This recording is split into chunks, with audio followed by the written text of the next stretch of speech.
Pas op toe maak jy hoor toe. Hoekom was jy nie in die skool nie? Ek het nie my skoolwerk gedoen nie. Dis hoekom ek het nie skool toe gegaan nie. Hoekom het jy nie skoolwerk gedoen nie? Ja, hoekom het jy nie? Want ek kan nie huis toe gaan nie. Hoekom dan nie?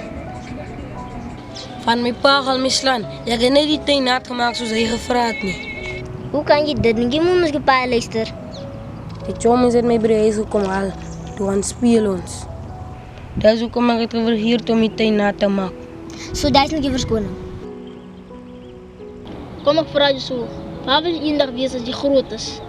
Ek wil eendag 'n pilot wees. Ek wil vliegtuie vlieg. Nou sien jy, dis hoekom dit belangrik is om skool toe te gaan. Nou sien jy, as jy nie skool loop nie, dan sal jy nie 'n pilot wees nie.